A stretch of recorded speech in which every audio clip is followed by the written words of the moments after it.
ജാതി മത ഭേദമന്യേ എല്ലാവരെയും ബാധിച്ചിരിക്കുന്ന ഒരു മാരകമായിട്ടുള്ള രോഗമുണ്ട്.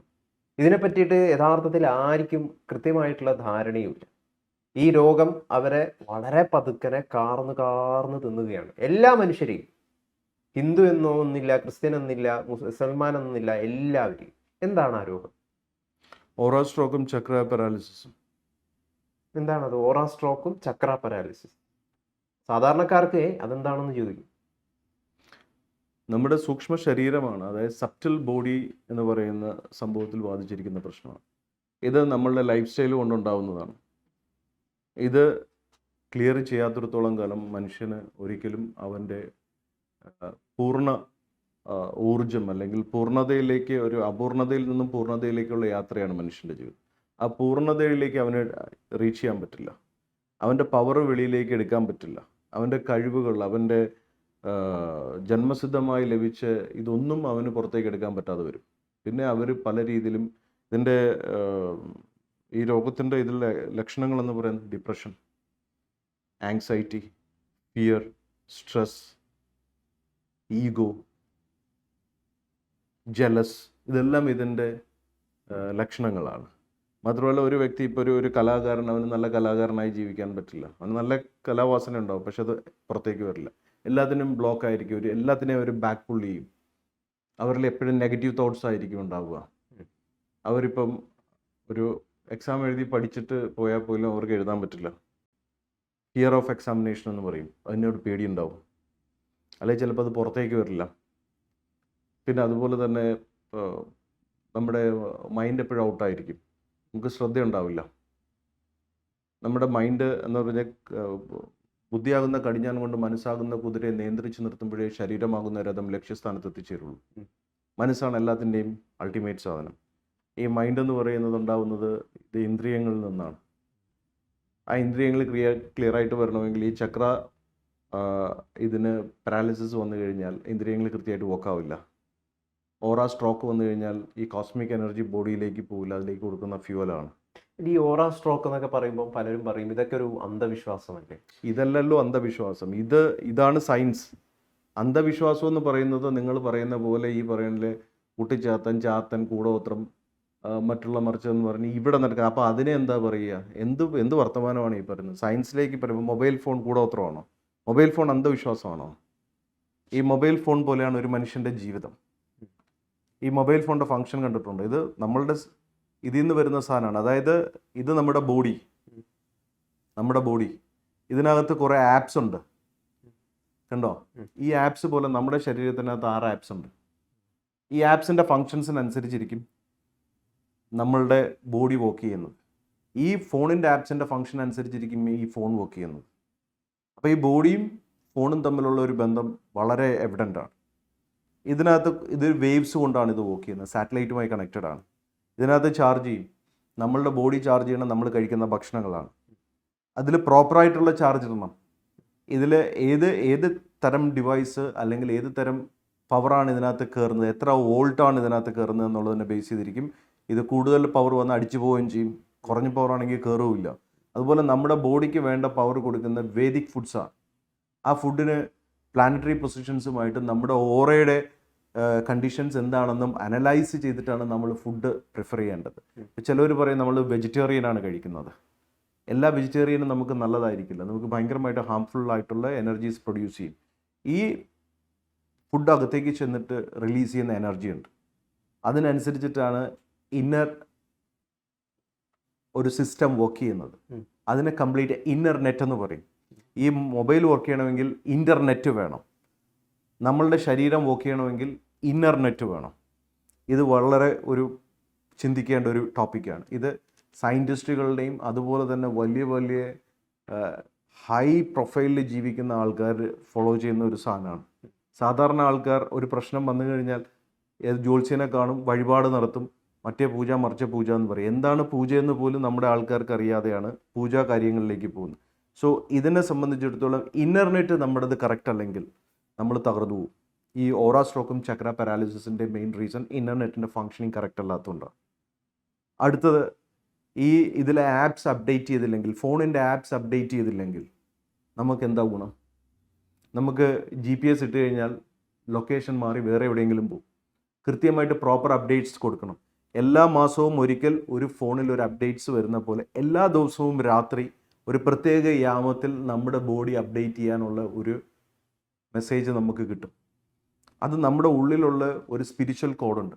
അത് യൂണിവേഴ്സിൻ്റെ സോക്കറ്റുമായിട്ട് പ്ലഗ് ഇൻ ചെയ്യുമ്പോൾ മാത്രമാണ് അത് അപ്ഡേറ്റഡ് ആവുന്നത്. ഇപ്പോൾ ഇത് സയൻസാണ്, അന്ധവിശ്വാസമല്ല. ഇത് സയൻസാണ്.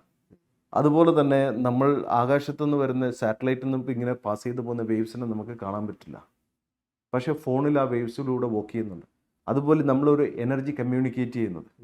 ഈ കമ്മ്യൂണിക്കേഷനെ പറ്റിയുള്ളതിനെ പറ്റി പഠിക്കണം. ഈ ഓറ സ്ട്രോക്ക് വന്നു കഴിഞ്ഞാൽ ഈ എനർജി പാസ് ചെയ്യില്ല.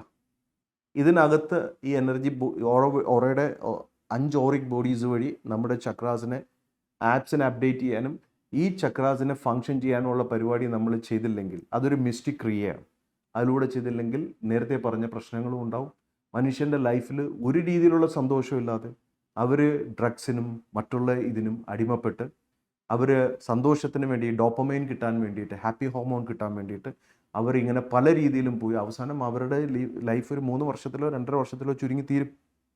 ഇപ്പം എന്താണ്, ഹിന്ദു മതവിശ്വാസികൾ, ക്രിസ്തു മതവിശ്വാസികൾ, ഇസ്ലാം മതവിശ്വാസികൾ ഇവരൊക്കെ ഇവരുടേതായ ആരാധനാലയങ്ങളിൽ പോകാറുണ്ട്, നിസ്കരിക്കാറുണ്ട്, പ്രാർത്ഥിക്കാറുണ്ട്, ഇതൊക്കെ ചെയ്യാറുണ്ട്. ഇതിൻ്റെയൊക്കെ ചെയ്യുന്നതിൻ്റെ അടിസ്ഥാന ലക്ഷ്യം എന്ന് പറയുന്നത് എന്തോ ഒരു തരത്തിലുള്ള മാറ്റം അവർ ആഗ്രഹിക്കുന്നു എന്നുള്ളത് കൊണ്ടാണ്, അല്ലെങ്കിൽ എന്തിനൊക്കെയോ അവർ ആഗ്രഹിക്കുന്നു എന്നൊക്കെ ഉള്ളത് കൊണ്ടാണ്. അവർക്ക് യഥാർത്ഥത്തിൽ ഇക്കാര്യങ്ങളൊന്നും മനസ്സിലാവുന്നില്ല, അല്ലെങ്കിൽ അവർ ഇത്തരം ആരാധനാ കേന്ദ്രങ്ങൾ ഇവരെല്ലാം പറ്റിക്കുകയാണോ? വഴിപാട് നടത്തി നമ്മൾ ശരിക്കും യഥാർത്ഥത്തിൽ പൈസ കളയുന്നു എന്നല്ലാതെ എത്രയോ കോടിക്കണക്കിന് രൂപ ചെലവാക്കി വഴിപാട് കഴിപ്പിക്കുന്ന എത്രയോ ആൾക്കാരുണ്ട്. ഇവരൊക്കെ യഥാർത്ഥത്തിൽ പറ്റിക്കപ്പെടുകയാണ്. അവർ ഇപ്പം അന്ധനോട് നിറങ്ങളെ പറ്റി പറഞ്ഞാൽ എന്താണ് അന്ധൻ പറയുക? ഒരു ബ്ലൈൻഡ് ആയിട്ടുള്ള ഒരാളെടുത്ത് നമ്മൾ പച്ച, നീല, ചുവപ്പ് എന്നുള്ള വിബ്ജിയുടെ ഇങ്ങനെ ഓരോ കളേഴ്സിനെ പറ്റി പറഞ്ഞാൽ അവന് വല്ലതും മനസ്സിലാവും? അവൻ റെസ്പോണ്ട് ചെയ്യില്ല. അല്ലെങ്കിൽ കൂടുതൽ പറയുകയാണെങ്കിൽ അവൻ ചിലപ്പോൾ നമ്മളെ തെറി വിളിക്കും.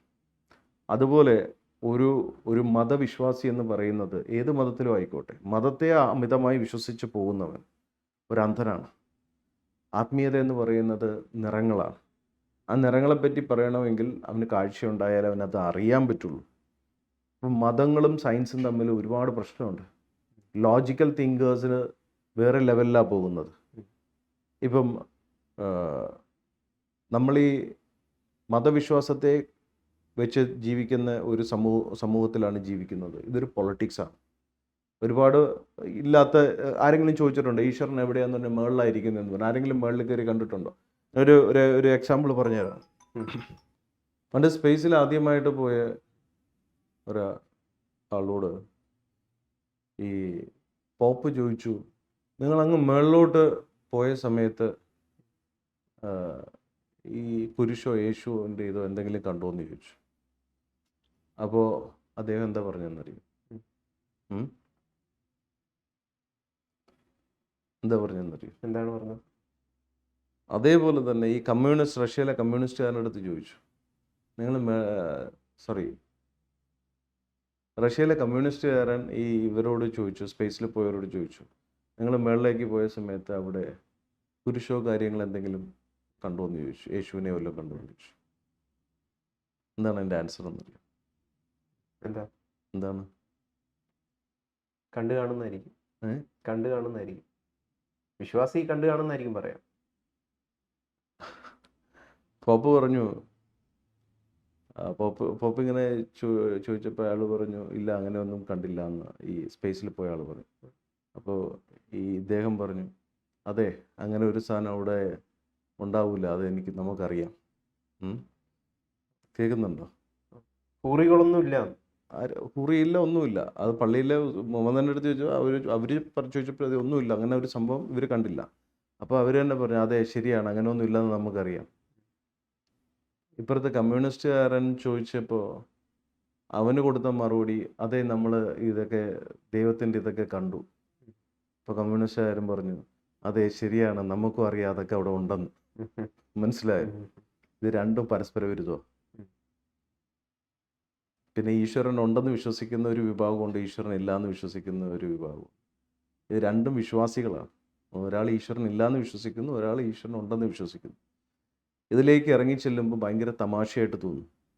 നമ്മളിതിപ്പോൾ തുടങ്ങിയത് ഇപ്പോൾ ഓറയെ കുറിച്ചിട്ടും ചക്ര സ്ട്രോക്കിനെ കുറിച്ചൊക്കെ പറഞ്ഞുകൊണ്ടാണ്. അതായത് എല്ലാ മനുഷ്യർക്കും ഇത് എന്താണ് ബാധിക്കുന്ന ഒരു കാര്യമാണ്. ഹിന്ദുവോ മുസൽമാനെന്നോ ക്രിസ്ത്യാനിയെന്നോ ഒന്നുമില്ല. ഇപ്പം നമ്മൾ ഓറയെ കുറിച്ച് പറയുമ്പോൾ എപ്പോഴും നിരന്തരമായിട്ട് സംസാരിക്കുന്ന ഒരാളാണ് മോഹൻലാൽ. മോഹൻലാലിന് ഭയങ്കരമായിട്ടുള്ള ഓറയാണ്. പല സെലിബ്രിറ്റികളൊക്കെ അദ്ദേഹത്തിൻ്റെ അടുത്ത് സമീപനത്തിലൊക്കെ ഈ കാര്യങ്ങളൊക്കെ പ്രകടമായിട്ടുണ്ട്. ഭയങ്കര പോസിറ്റീവ് എനർജിയാണെന്നൊക്കെ പറയാറുണ്ട്. യഥാർത്ഥത്തിൽ എങ്ങനെയാണ് നമ്മൾ ഈ ഓറയെ മനസ്സിലാക്കേണ്ടത്? ഈ ഓറ അധികമുള്ള ആളുകളാണോ വിജയിക്കുന്ന ആളുകൾ? ഓഫ് കോഴ്സ് ഓറ പോസിറ്റീവ് ആയിട്ടുള്ളവരും ഓറയുടെ ജോൾസ് എന്ന് പറയും. വെള്ളം ലിറ്ററിലാണ് കാൽക്കുലേറ്റ് ചെയ്യുന്നത്, ഏരിയ മീറ്ററിലാണ് മെഷർ ചെയ്യുന്നത്. ഓറ ജോൾസിലാണ് അതിനെ കാൽക്കുലേറ്റ് ചെയ്ത് വെക്കുന്നത്. ഓറ പോസിറ്റീവായിട്ടുള്ളവർക്ക് എപ്പോഴും അവരുടെ ക്രിയേറ്റീവ് പവർ ഭയങ്കര ഹൈ ആയിരിക്കും. അവരുമായിട്ട് ഇൻട്രാക്ട് ചെയ്യുമ്പോൾ അവരിൽ നിന്നുള്ള ഔട്ട്പുട്ട് ആയിക്കോട്ടെ, അവരിലൂടെയുള്ള കോൺട്രിബ്യൂഷൻസ് ആയിക്കോട്ടെ, സൊസൈറ്റിയിലായിക്കോട്ടെ, എന്തിലാണെങ്കിൽ അതിനെപ്പോഴും അതിൻ്റേതായ ഒരു യുണീക്നെസ് ഉണ്ടാവും. ഒരു ഭക്ഷണമാണെങ്കിൽ ആ ഭക്ഷണത്തിൻ്റെ ഏറ്റവും നല്ല രുചിയാണ് അതിൻ്റെ ഓറ എന്ന് നമുക്ക് പറയാൻ പറ്റുള്ളൂ. അതുപോലെ തന്നെ നമ്മളുടെ എനർജി, നമ്മളുടെ അതിൽ നിന്നും വരുന്നതാണ് നമ്മുടെ ക്യാരക്ടർ, സ്വഭാവത്തിൽ, എല്ലാത്തിലും അത് ബാധിക്കും. ഇപ്പോൾ ലാലേട്ടനെ സംബന്ധിച്ചിടത്തോളം അദ്ദേഹത്തിൻ്റെ ഓറ ശരിയാണോ ഇങ്ങനെ, ഇപ്പോൾ ഒരാളെ അദ്ദേഹം നല്ല ചിരിച്ചുകൊണ്ടിരിക്കുന്നു, അല്ലെങ്കിൽ ഇപ്പോൾ ഏതെങ്കിലും ഒരു വ്യക്തിയുടെ സ്കിൻ ടോൺ നല്ലതാണ്, നല്ല കോംപ്ലക്ഷൻ അതിലുണ്ട്, അല്ലെങ്കിൽ നല്ല ഡ്രസ്സ് ഇട്ട് വരികയാണെങ്കിൽ ആൾക്കാർ പൊതുവേ പറയുന്നൊരു വാക്കുണ്ട്, അവരുടെ ഓറ നല്ലതാണ്. അതല്ല, ഓറ ഈ ക്രില്യൻ ക്യാമറ കൊണ്ട് അതിനെ ഫോട്ടോ എടുക്കണം. അതിനൊരു വിങ് തന്നെ നമ്മളുടെ ഇതിൽ ഉണ്ട്, ഭഗവത് കർമ്മയ്ക്ക്. നമ്മുടെ ഓറ എടുത്ത് മനസ്സിലാക്കിയിട്ട് ഓറയുടെ ജോൾസ് വെച്ചിട്ട് നമ്മുടെ ഫ്യൂച്ചർ വരെ നമുക്ക് പ്രെഡിക്റ്റ് ചെയ്യാൻ പറ്റും. നാളെ എന്താകും, നമുക്ക് നാളെ വരാൻ പോകുന്ന ഒളിഞ്ഞിരിക്കുന്ന അപകടങ്ങൾ എന്താണ്, നമ്മുടെ ബോഡി എങ്ങനെയാണ് ഫങ്ഷൻ ചെയ്യേണ്ടത്, ഏതൊക്കെ തരം ഫ്യൂവൽസ് ആണ് നമ്മുടെ ബോഡിയിൽ കൊടുക്കേണ്ടത് എന്ന് വെച്ചാൽ ഏതൊക്കെ തരം ഭക്ഷണമാണ്. ഇപ്പം പെട്രോൾ വണ്ടിയിൽ ഡീസൽ ഒഴിച്ചു കഴിഞ്ഞാൽ വണ്ടി തകർന്നു പോകും. തീർച്ചയായും. അതുപോലെ നമ്മൾക്ക് വിരുദ്ധാഹാരങ്ങൾ ഏതൊക്കെയാണ്, നമ്മൾ ഉപയോഗിക്കുന്ന ഡ്രസ്സിൻ്റെ കളർ, ഏതൊക്കെ കളറാണ് നമ്മൾ യൂസ് ചെയ്യേണ്ടത്, എങ്ങനത്തെ കളറാണ് നമ്മൾ ഇടാൻ പാടില്ലാത്തത്, ഇതെല്ലാം നമ്മൾ അറിയണം. ഏതൊക്കെ മന്ത്രാസാണ് നമ്മൾ യൂസ് ചെയ്യേണ്ടത്, ഏത് സ്പെൽസ്. ഇപ്പം ഹിന്ദുക്കൾക്കിടയിലൊക്കെയുള്ള വലിയ അപകടം എന്ന് പറയുന്നത് അവരെല്ലാ മന്ത്രങ്ങളും ഉപയോഗിക്കും, എല്ലാ ക്ഷേത്രങ്ങളിലും പോയി എല്ലാം ഇത് ചെയ്യും. അതായത് ഒരു വണ്ടിയിൽ എൻജിനിൽ പെട്രോൾ, ഡീസൽ, മണ്ണെണ്ണ, ഏവിയേഷൻ ഫ്യൂവൽ എല്ലാം വാരി ഒഴിച്ചു കഴിഞ്ഞാൽ ആ വണ്ടിയുടെ അവസ്ഥ എന്താവും. അപ്പം ഇതുപോലുള്ള ഓരോ കേസുകളും നമ്മൾക്ക് അറിയണമെങ്കിൽ നമ്മൾ ആദ്യം നമ്മളെപ്പറ്റി പഠിക്കണം. നമ്മൾ എന്തൊക്കെ ചെയ്യാൻ പാടില്ല, ചെയ്യാൻ പാടുണ്ടോയെന്ന് മനസ്സിലാക്കണം. ഇത് ശരിയാവാതെ വരുമ്പോഴാണ് നമുക്ക് ലൈഫിൽ ഫെയിലിയേഴ്സ് ഉണ്ടാകുന്നത്. ഇത് ലാലേട്ടനെ പോലുള്ള ആൾക്കാർ മതില്ല, ഗോകുലം ഗോപാലേട്ടനായിക്കോട്ടെ, നരേന്ദ്രമോദി ആയിക്കോട്ടെ, ഇങ്ങനത്തെ ഒരു നെക്സ്റ്റ് ലെവലിൽ പോകുന്ന ആൾക്കാർ ഫോളോ ചെയ്ത്, പ്രത്യേകിച്ച് മോദിജി ഇതിൻ്റെ വലിയൊരാളാണ്. ഗോപാലേട്ടൻ ഇതിൻ്റെ ഇതാണ്. ലാലേട്ടൻ ഒരു പരിധിവരെ ഇത് ചെയ്യുന്നുണ്ട്, മനസ്സിലാക്കുന്നുണ്ട്. പക്ഷേ അദ്ദേഹത്തിൻ്റെ പ്രാക്ടീസ് എത്രമാത്രം അതിലേക്ക് ഡീപ്പിലേക്ക് പോകുന്നുണ്ടോ എന്ന് എനിക്കറിയില്ല. പക്ഷേ അദ്ദേഹം ഇതിലൊരു ഞാൻ മനസ്സിലാക്കിയെടുത്തോളം ഇതിൽ വളരെ ശ്രദ്ധ കൊടുക്കുന്ന ഒരാളാണ്. പിന്നെ അദ്ദേഹം കുറച്ച് ആചാരങ്ങളും കൂടെ കണക്ട് ചെയ്ത് പോകുന്ന ആളാണ്. അദ്ദേഹത്തിൻ്റെ സാധനാ സമ്പ്രദായങ്ങളും ആ രീതിയിൽ പോകുന്ന ആളാണ്. ഗോകുലം ഗോപാലേട്ടനെ സംബന്ധിച്ചിടത്തോളം പ്യുവർലി ഒരു സയൻറ്റിഫിക് സൈഡ് പിടിക്കുന്ന ആളാണ്. മോദി ആണെങ്കിലും നമ്മൾ കാണുന്ന ഒരു രീതിയല്ല, മോദിയും പ്യുവർലി ഒരു സയൻസ് പിടിച്ചു പോകുന്ന ഒരാളാണ്.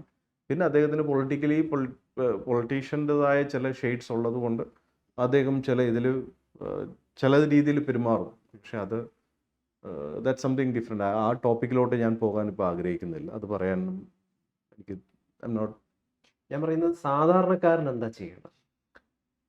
പ്രോപ്പറായിട്ട് ഇതിനൊരു നല്ലൊരു അഡ്വൈസർ വേണം. അവർക്ക് അഡ്വൈസറെ കിട്ടിയിട്ട് ഇത് നമ്മൾ പറയില്ലേ, യോഗമുണ്ടെങ്കിൽ എല്ലാം കിട്ടുള്ളൂ. എല്ലാവർക്കും എല്ലാം ആവണം എന്നില്ല. ഇപ്പം 2 കാലും 2 കൈയും ഉണ്ടെന്ന് കരുതിയിട്ട് എല്ലാവരും സച്ചിൻ ടെണ്ടുൽക്കർ ആവുമോ? എല്ലാവരും ബിൽഗേറ്റ്സും മറ്റുള്ള സ്റ്റീവ് ജോബ്സോ അല്ലെങ്കിൽ സുക്കർബർഗോ അങ്ങനെയൊക്കെ ആവില്ലല്ലോ. ഓരോരുത്തർക്കും ഓരോ യോഗമുണ്ട്, ഓരോ പ്രാക്ടീസുണ്ട്. അപ്പം നമ്മുടെ ആൾക്കാർക്ക് ഇപ്പം ജിമ്മിൽ പോയിട്ട് പ്രോട്ടീൻ പൗഡറും കഴിച്ച് ഹനുമാൻ്റെ ഫോട്ടോ വെച്ചിട്ട് പൂജിച്ചു കഴിഞ്ഞാൽ മസിൽ വരുമെന്ന് പറയുന്ന പോലത്തെ പ്രവൃത്തിയാണ്. മസിൽ വരുമോ? ഇല്ല. അപ്പോൾ അതിന് നമ്മൾ ജിമ്മിൽ പോയാൽ വർക്കൗട്ട് ചെയ്യണം. നമ്മുടെ ലൈഫിൽ നമ്മളുടെ ലൈഫ് സ്റ്റൈലുമായി ബന്ധപ്പെട്ടുള്ള ചേഞ്ചസ് ഉം. നമ്മൾ കൊണ്ടുവരുമ്പോൾ മാത്രമേ നമ്മൾക്ക് സക്സസ് ആവാൻ പറ്റുള്ളൂ. എന്നാൽ എല്ലാവർക്കും സക്സസ് ആവാനും പറ്റില്ല. ಇപ്പം ചില ಆಳ್ಕಾರುಂಟು. ഇപ്പോൾ ಕರ್ನಾಟಕದಲ್ಲೊക്കെ ಕಾನ್ಸ್ಟೇಬಲ್ಮಾರು വന്നിട്ട് ഇതിന് ನಾವು ಸ್ವಲ್ಪ ಪೂಜಾ ಮಾಡಿಯಾಲ DGP ಆಗತ್ತಾന്ന് ചോദിക്കും. പൂജ ചെയ്താൽ DGP ആവാൻ പറ്റുമെന്ന് അങ്ങനെ പറഞ്ഞ് പറ്റിക്കുന്ന പുരോഹിത വർഗമുണ്ട്. ഈ പാവങ്ങളെ പറ്റിക്കും. നമ്മുടെ ആൾക്കാർ നമ്മുടെ യോഗ്യത എന്താണെന്ന് നമ്മൾക്ക് മനസ്സിലാക്കണം. നമ്മൾ 10ാം ക്ലാസ് പാസ്സാവാത്തവന് കളക്ടറുടെ കസാരയിൽ ഇരിക്കാൻ പറ്റുമോ, ഇന്ന അമ്പലത്തിൽ പോയാൽ ഇന്ന പള്ളിയിൽ ചെന്ന് നേർച്ച നടത്തിയാൽ ആവുമെന്ന് ചിന്തിക്കുന്ന ഒരു മനസ്സുണ്ട് മനുഷ്യന്. മനുഷ്യൻ്റെ ആഗ്രഹങ്ങൾക്ക് ഒരിക്കലും ഒരു കുറവില്ല. പക്ഷെ നമ്മൾ ആദ്യം മനസ്സിലാക്കേണ്ടത് നമ്മുടെ ഓറയുടെ എനർജി എന്താണ്. നമ്മുടെ ഓറ വെച്ചിട്ട് ഓറിക് ഫോർകാസ്റ്റ് എന്ന് പറയുന്ന ഒരു സാധനമുണ്ട്. അത് ആസ്ട്രോളജിയെക്കാളും ഇന്നത്തെ ഈ പ്രവചന സംവിധാനങ്ങളെക്കാളും ഏറ്റവും കൂടുതൽ ആക്യുറസി ആയിട്ട് നമ്മുടെ ഫ്യൂച്ചർ എന്താവുമെന്ന് മനസ്സിലാക്കുന്ന സാധനം. അത് വെച്ച് നോക്കിയിട്ട് വേണം നമ്മൾ നമ്മുടെ ലൈഫ് ഡിസൈൻ ചെയ്യാൻ. തീർച്ചയായിട്ടും നമുക്ക് അതിനെക്കുറിച്ചിട്ട് അത് വളരെ ശ്രദ്ധിക്കേണ്ട, ആളുകളെല്ലാവരും അറിഞ്ഞിരിക്കേണ്ട ഒരു കാര്യമാണ്. അതിനെപ്പറ്റി നമുക്ക് അടുത്ത എപ്പിസോഡിൽ സംസാരിക്കാം.